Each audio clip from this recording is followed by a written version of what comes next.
Hello, everyone. Brad Glasgow here for the first time on video. Hello, it's nice to meet you.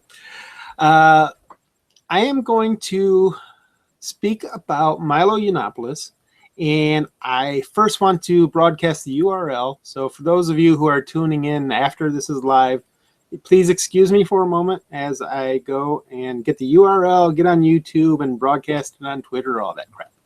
So give me 1 minute, please. Okay.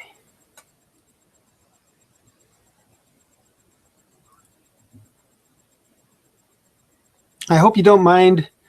I have behind me a sheet. You can see it's kind of wrinkly. I guess I need to put it in the dryer for a bit first before doing this. Behind me is a closet, and the doors for the closet are mirrors, so that's not very good. So I had to cover that up.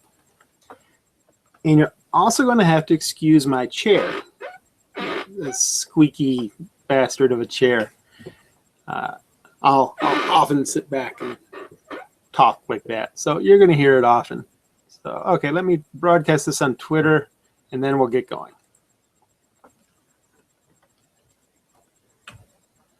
Oh, it already did broadcast on Twitter.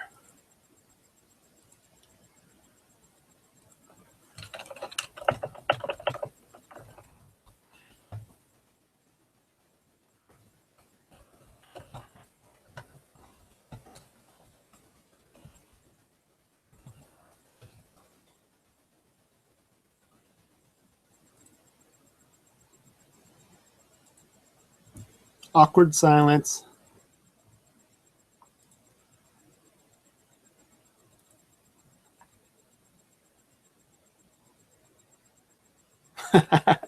Thanks, MBNN.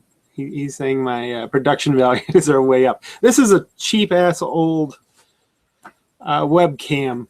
So I'm going to get a new webcam within the next week or two. I've been a little bit busy. Yeah. I can tell, MBNN. Yeah, my production values will go up. You guys are seeing me way down in the basement, way down in the bottom floor here, and eventually things will get better. I promise. So, okay, I wanted to check. I wanted to get Kathy Young with me. She kind of had mentioned something, but then she went quiet. So I guess we're going to have to go without her. We'll get her back on if we can, or we'll get her on if we can. Until then, let's talk Milo Yiannopoulos. He gave a press conference today, which was, well, I thought his performance was pretty good. And when you talk about Milo Yiannopoulos, you have to talk performance because he is a performer first and foremost. That's who he is. For me personally, I am not a big fan of Milo. I think he's obviously a bit of a sensationalist. I think he goes way overboard. Some of the things he says is outright dumb. For example, you can see I'm a man of stature. And he thinks fat shaming works. I don't know why he thinks that. I think he cited some stuff, but no, it doesn't work. As I've said before, I and other fat people, a lot of fat people, we've been fat our whole lives. So ever since we were kids, we're called fat. So, if I have some 33-year-old gay, flamboyant, conservative Jewish guy saying, "Oh, you're fat, you should be skinny. Stop being fat." I mean, what do you say to that? He says, "Shut up. I'm not going to get skinny for you."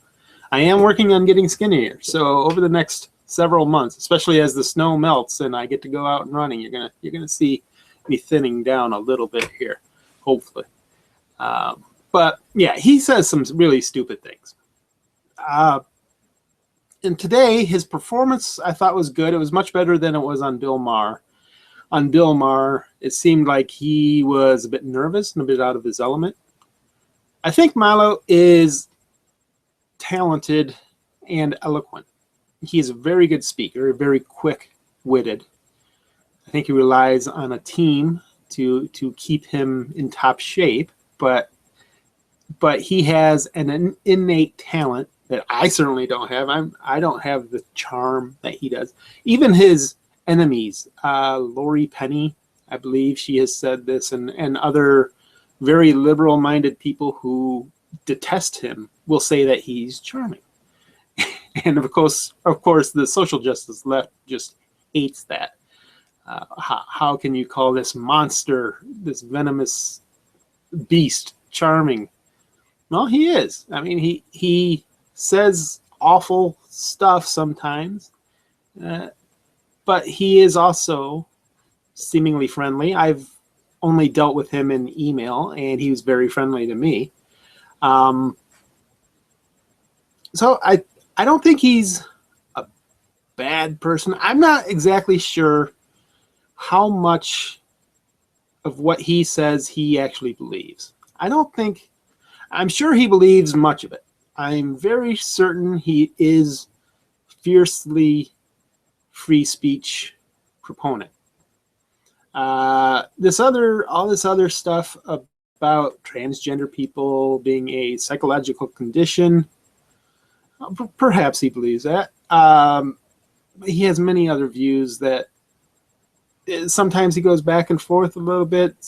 Sometimes he'll go more mainstream. He'll act more flamboyant in some of his performances.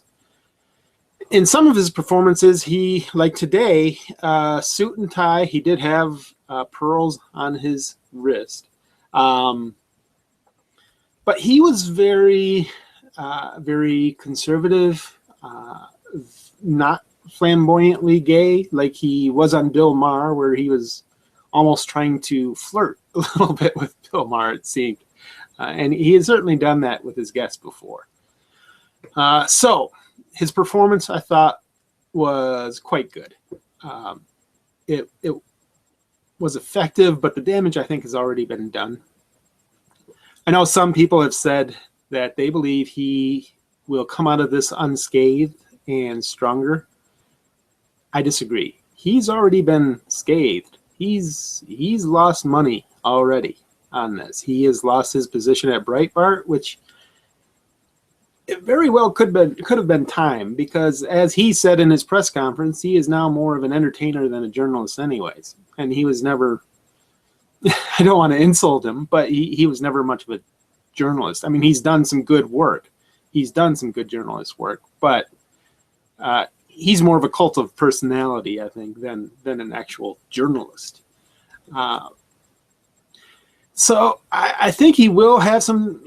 He's obviously damaged by this. This halted his progress into the mainstream. He came before Gamergate. I believe he had something like 20,000 followers on Twitter, and through Gamergate, he rode that through to well over 200, but about 300,000 followers. And of course, he rode Gamergate to success, and he left the gaming world and he went more towards the mainstream, the free speech activist route, the college performer.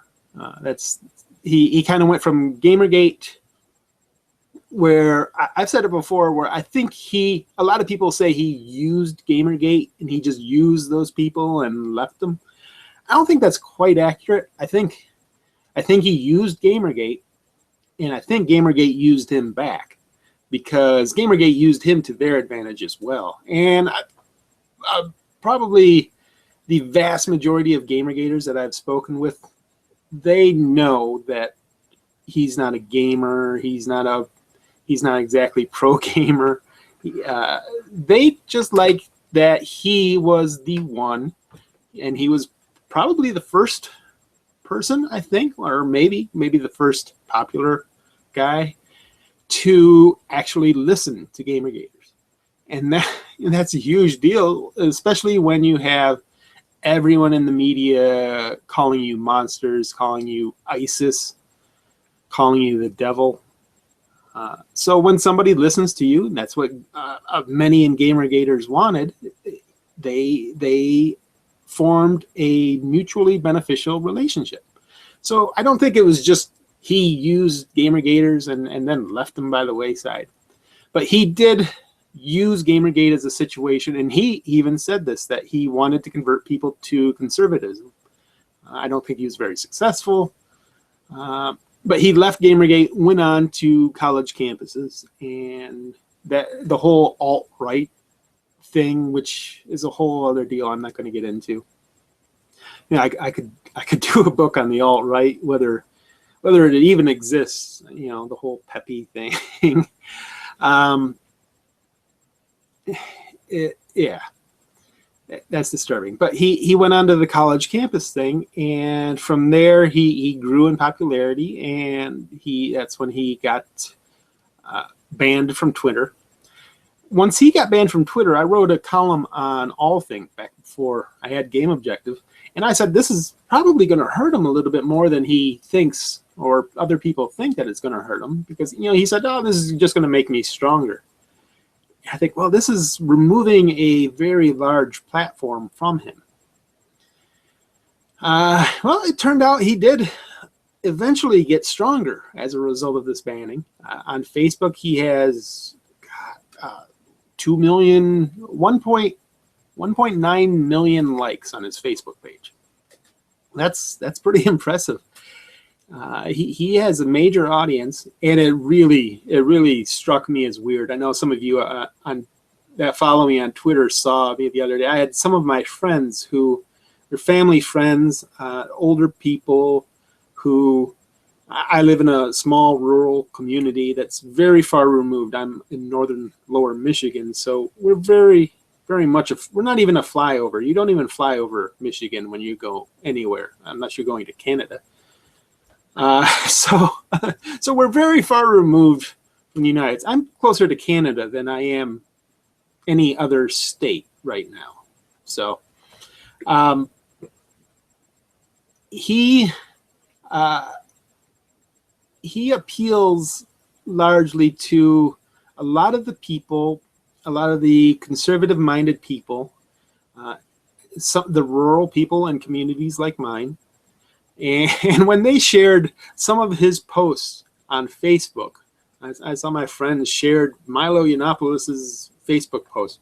That just freaked me out, because that, you know, my Gamergate life, dealing with my Gamergate book, I seem very separate from my life here in rural Michigan. You know, they seem like two separate worlds, and that seemed like a collision of worlds there.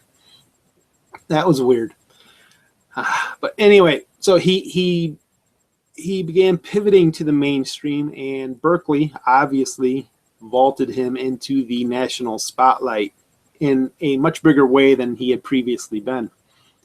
The Berkeley riots were obviously a phenomenally bad idea from the left. The left, obviously, as I think everyone who's watching knows, the left makes Milo Yiannopoulos. They lose their shit every time he does anything, and they cannot help it. They cannot help themselves, no matter what. Oh my God, can you believe Milo said this? I can't believe it. We need to protest. Let's riot. You idiots. I mean, I guarantee you, when Milo heard about these riots and was probably in the building, I'm sure he was a little scared, and once he got back to his hotel and he knew he was safe, I'm sure he just had dollar signs in his eyeballs. The left, how they handle Milo is phenomenally stupid, but that's no surprise to anyone that's watching this stream, I'm sure. Moving on. So Milo has pivoted toward the mainstream. He gets on Bill Maher because of Berkeley. And his performance wasn't very good. It wasn't very strong, I thought. He was nervous. he was speaking. He speaks very quickly, and he didn't get much of any points across. He did some good stuff, I thought, on Bill Maher, but for the most part, especially with the panel afterwards, which was broadcast live on YouTube, they they didn't want anything to do with this guy. He was pretty much all over the place, so I thought he was very ineffective. After Bill Maher, of course, there was the CPAC, the Conservative Political Action Conference, which he was invited to be the keynote speaker, which is unbelievably weird because the CPAC has denied gay Republicans a platform on their conference at times. And as Milo said today in his press conference, here's a guy who has spoken at colleges in drag, and they invited him. And to be clear, he would have had a bigger platform at CPAC than the Vice President of the United States, who is also going. It's just strange. But now, of course, Milo is firmly in the political game. He is in politics, knee-deep in politics, and the politics bit back. So there's a question now of whether this was a concerted attack, an organized attack, a funded attack against Milo. The timing obviously seems weird. I think it probably was a bit of an organized attack. It does seem weird that a year later we're hearing about this stuff, and it does seem organized. They took two different sources, Joe Rogan, as well as the Drunken Peasants podcast, and they combined those two, and they did do some selective editing. They missed, or they deleted the part where he talked about the age of consent, where he thinks it should be older than 13. So I think this was an organized attack against him, but I also think that he gave them the ammunition. He kind of made his own bed here. So they wouldn't have had all this against him if he had spoken better, especially on the Drunken Peasants podcast. There again, his performance wasn't very good. He was a little bit all over the place. He says he's misspoke, and he knows what he said did not sound great. And that's why I say it's indefensible, because no matter what you say, there's always going to be that clip out there of him saying, young boys, it's good that they can have older men, provide them protection and love. It doesn't matter how you spin that. Right now, he's saying that, well, gay people call young men boys, which may very well be true, but the damage is already done. So that's not going to matter at all. So I think this was an organized attack against him. I also think he gave them the ammunition. He loaded the gun for them to shoot at him, and they shot and they hit. Unfortunately for Milo, I feel bad for him because obviously he is a victim of child abuse. I feel bad for him because 3 days ago, he was the keynote speaker at CPAC. He had just come off a national media appearance with Bill Maher. And now, today, he is disinvited from CPAC. He's not going to go.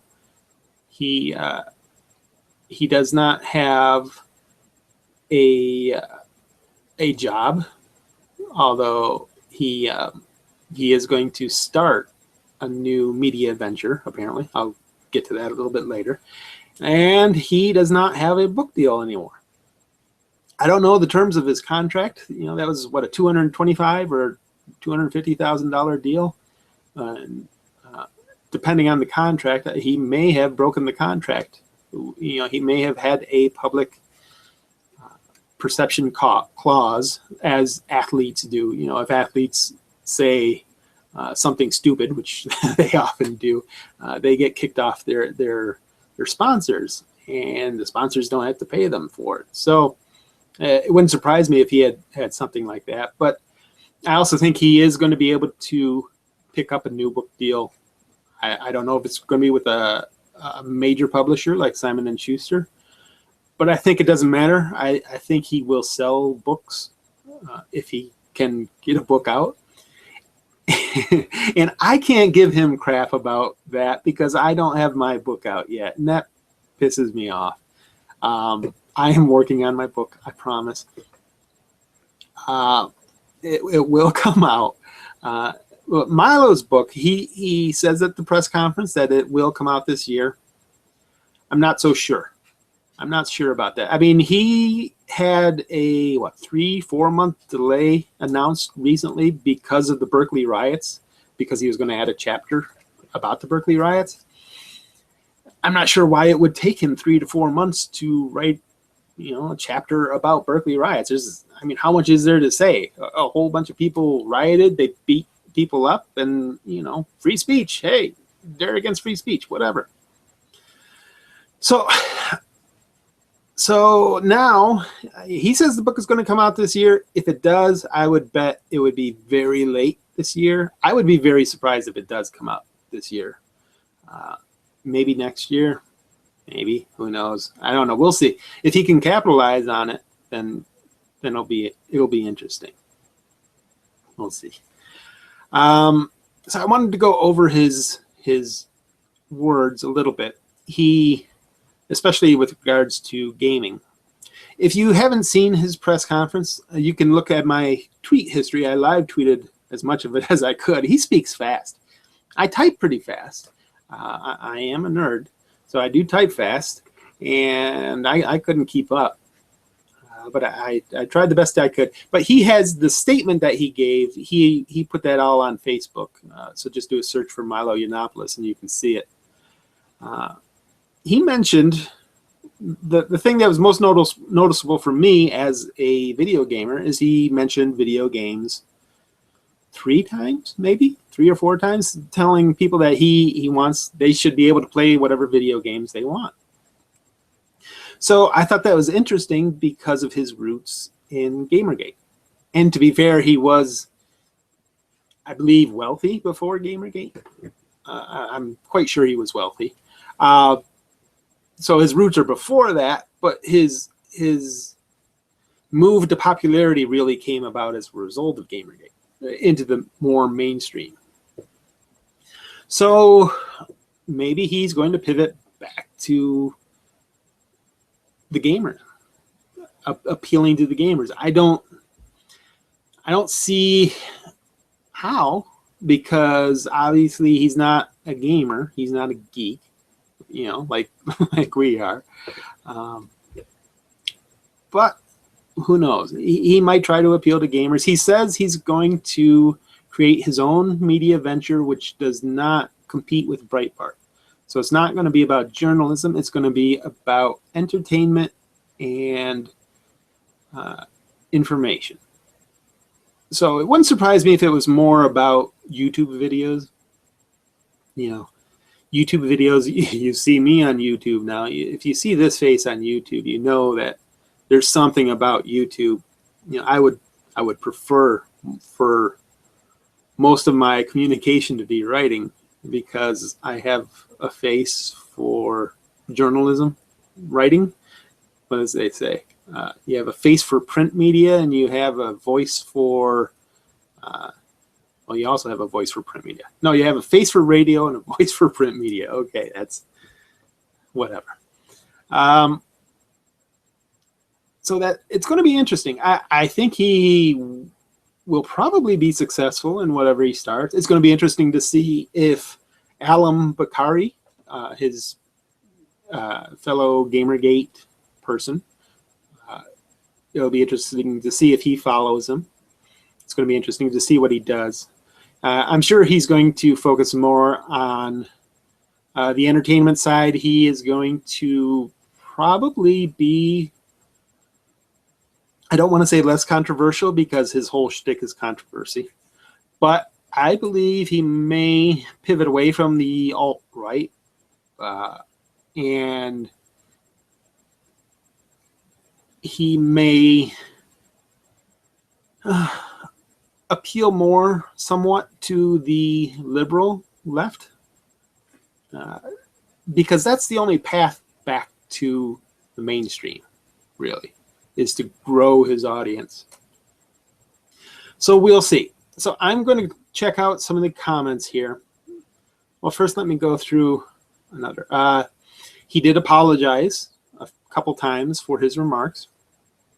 Whether people forgive him, you know, it's up to you. Do you guys feel? Obviously, I think most of you feel that he was attacked in a coordinated way.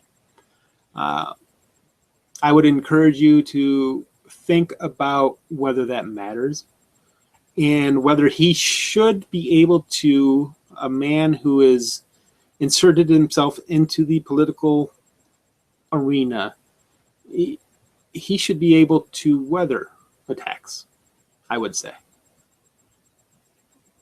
You might be thinking different. He has called himself a victim. His very first words were, let me scroll up, "I am a gay man and a child abuse victim." So he's right. He is a child abuse victim, and I feel bad for him.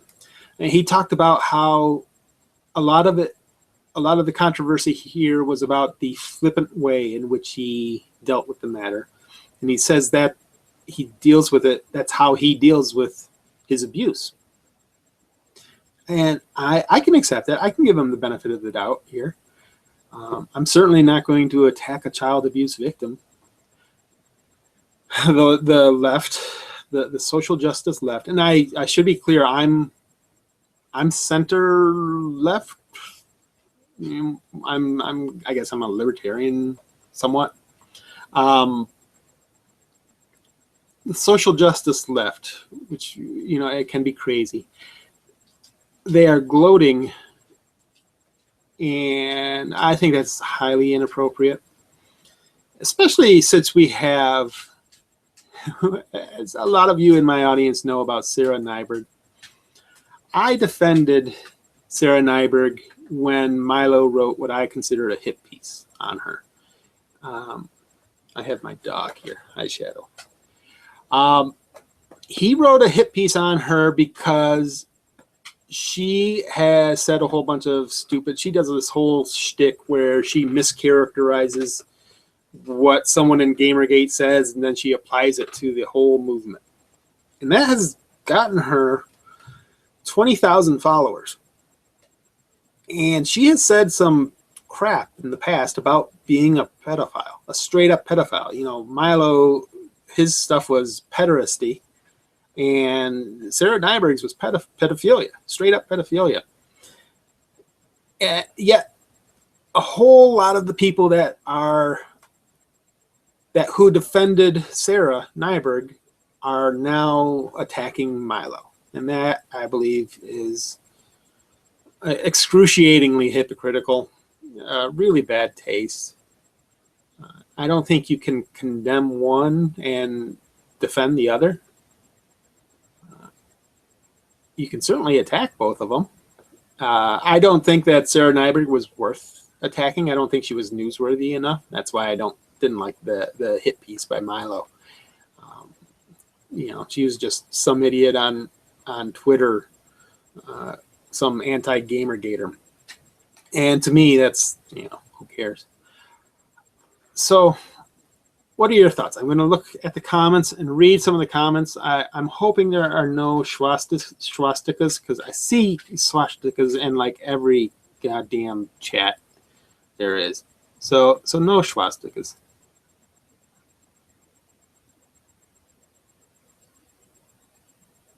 Okay, it's looking like my stupid stream is cut out. Have I been talking for all this time with the stream that's cut out? No, it doesn't look like it. Okay, say something in chat.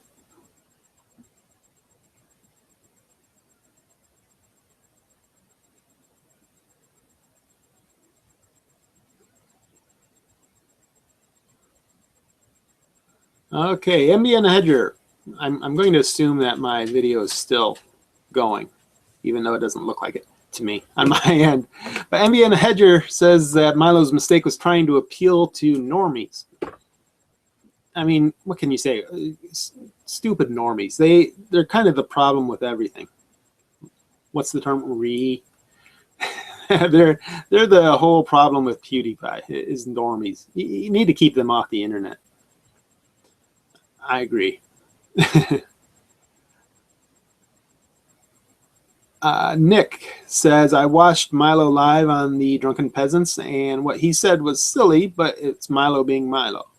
It is Milo being Milo, but then you could say a whole lot of edgy stuff, and he has said a whole lot of edgy stuff, but especially in the United States, if you talk about diddling 13-year-old boys, you're screwed, figuratively and literally. You know, that's not something you can approach. So it's not, his comments aren't extremely surprising. It shouldn't be surprising to people who know about Milo. But they were certainly inappropriate. They were certainly not spoken well. And, well, they certainly got him in trouble.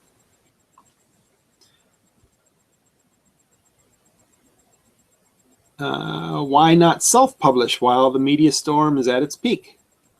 That'd be a good idea, but he is obviously going to need to account for this whole event. And unlike the Berkeley riots, this one is complex. This isn't a whole bunch of lefties wanted to shout someone down. This is a complex issue. So this is going to take a while to write about. And Milo, like myself, we're obviously not the fastest book writers in the world. I apologize for that. Will this stop with Milo, or is this about something more than Milo? This is not going to stop Milo. He's going to have his audience. I see on Facebook, some of the people are a little bit nuts. I would say nuts. One of them I saw earlier today said that Milo is one of the premier public speakers in the United States. He is a good orator. I don't know if I'd go that far. So he has praise on Facebook from fans who will, of course, think he is the victim of a hit job, which he kind of is. But, you know, it's kind of like being the victim of a police sting, I guess. If you are doing heroin, you can't really complain about the cops busting you, I guess. Do you think being hated by the SJW left and the establishment right will be his brand now? I think so. He is obviously, the more interesting part, obviously he's been hated by the SJW left for a very long time. That's been his thing. And now we have very likely to be conservative Republicans attacking him. Old school conservative values do not mix well with Milo. So he has gotten now blowback from that. And if he, I think if he's smart, and I think he is, he will probably use that somewhat. I would hope he gets off his Trump daddy stuff, because that is, he's not going to win on that front. You know, whatever you think about Trump, Trump is a huge cult of personality like Milo. I think they're kind of similar. So you have one cult of personality being, oh God, I don't want to use this word, but submissive to another. Oh, I don't like saying that. I don't think that works in Milo's favor. You know, that just makes Trump popular among those people. You know, they care about Trump rather than Milo, and that's not what Milo's going to want.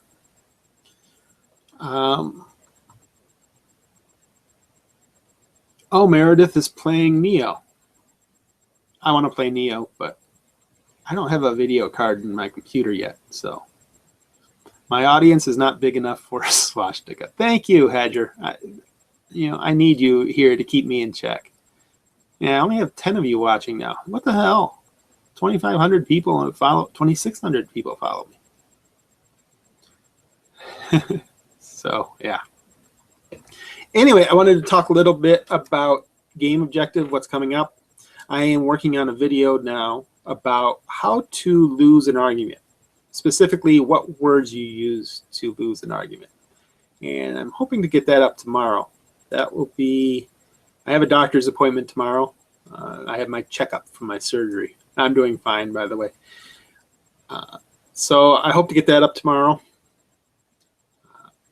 The website is doing well, by the way. We're getting some good hits. It's not making any money, of course, but we are getting some pretty good hits, and we're starting to get some search engine traffic coming in, which is not bad for a 3-month-old site. Yeah, Meredith. I believe Oscar, my partner on Game Objective, is playing Neo, and he just got past the second boss. One of those words is cuck. No, not cuck is one of the other words. I think one of the words is apologist, which I've talked about on Twitter before. If you're calling someone an apologist, and it's always a rape apologist or a pedophile apologist, you've lost an argument if you're using that, because no one's a rape apologist, no one's a pedophile apologist, no one believes in rape or pedophilia. I guess there are a couple people out there who do believe in that stuff, and if they are, why? If you actually got into an argument with one of those people, what the hell are you doing? Why would you even talk to one of those idiots?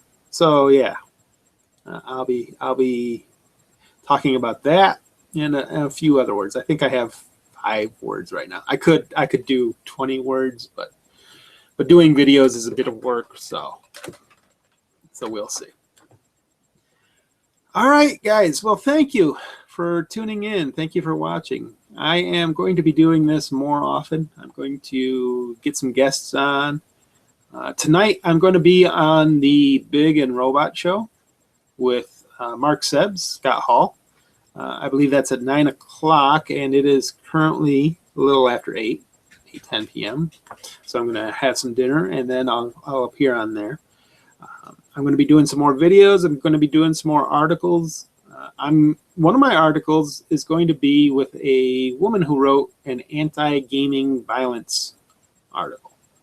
So that should be interesting. I want to see if I can change her mind about gaming violence. Although I described to her Grand Theft Auto 5 and what happens with the whole prostitution thing, she said, I don't know what they show.